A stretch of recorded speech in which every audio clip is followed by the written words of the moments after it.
नमस्ते दोस्तों, family vlog channel में आज आपका फिर से स्वागत है। आप सभी को हैप्पी दशहरा और गांधी जयंती की हार्दिक शुभकामनाएं। दोस्तों, आज के दिन है बहुत ख़ास दिन।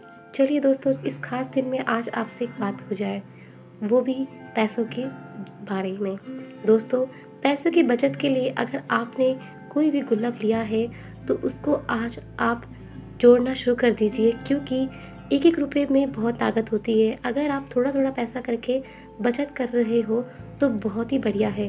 चलिए दोस्तों, वीडियो में हम आपको यही सिखाएंगे कि पैसों की बचत के बारे में आपको क्या क्या करना चाहिए और किस तरीके से आप पैसों की बचत कर सकते हैं। दोस्तों, घर की ज़रूरत का सामान तो हमारे को चाहिए होता है, लेकिन घर की ज़रूरत से अगर हम उन्हीं पैसों में से अगर अपना पैसा बचा ले तो इसी को बचत कहते हैं। क्योंकि पैसों की बचत तभी होती है जब हम अपना हिसाब से घर को चलाएं।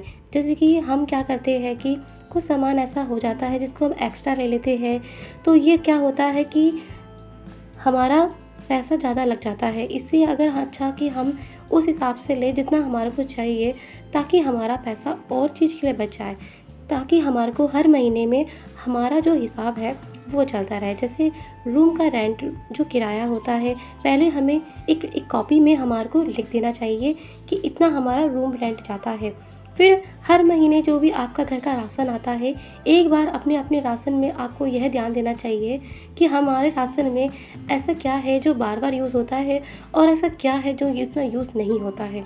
आपको उस हिसाब से अपने घर पे राशन मंगाना चाहिए।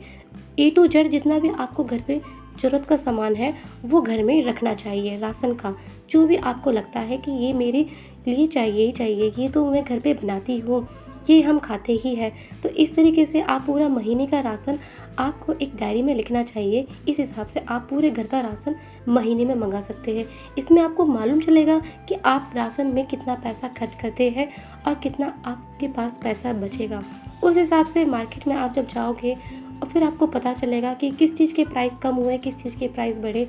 फिर वो चीज़ आपने एक डायरी में लिखनी है कि आज इस महीने में हमारा इतना पैसा खर्च हुआ है।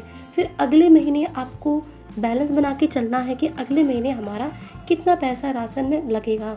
ठीक है, इसके हिसाब से आपका दूध, सब्जी का, हर चीज़ का आपको एक कॉपी में लिखना चाहिए कि कितना कितना खर्चा हुआ, कितना कितना पैसा बचा। इस तरीके से आपका एक पूरे महीने भर का बजट बनता चला जाएगा। इस तरीके से आपको उसी बजट में से आपको अपने लिए सेविंग निकालनी पड़ेगी, जो आपके गुल्लक में पैसा जमा होगा।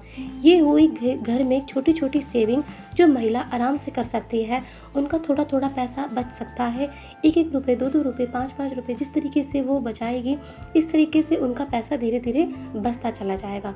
फिर धीरे धीरे करके जब उनका पैसा इकट्ठा हो जाए, तब वह उस गुल्लक को तोड़ के देख सकती है कि उसका पैसा कितना बचा, कितनी पैसों की बचत हुई।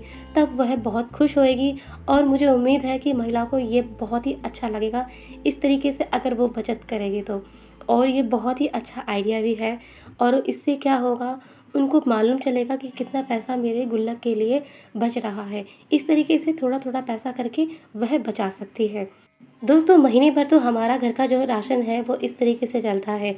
फिर उसके बाद हमारे घर में जो भी खर्चे होते रहते हैं छोटे-मोटे, ये सब तरीके से हमारे को बैलेंस बना के चलना चाहिए कि हम किस चीज़ में पैसा खर्च ना करें और किस चीज़ में हमें पैसा खर्च करना चाहिए। इस तरीके से अपना पैसों का एक ज़रूर बचत ज़रूर बनाएँ। इससे हमारे को मालूम लगेगा कि हमारा पैसा कहाँ खर्च होता है और कैसे करके हमें पैसों को बचाना है। फिर उसके बाद आती है दोस्तों त्योहारों में। त्योहारों में क्या होता है कि नए-नए कपड़े लेने होते हैं, नए-नए सामान चीज़ें लेने होते हैं। उस चीज़ का बैलेंस बना के हमारे को पूरे साल हमारे को चलना चाहिए।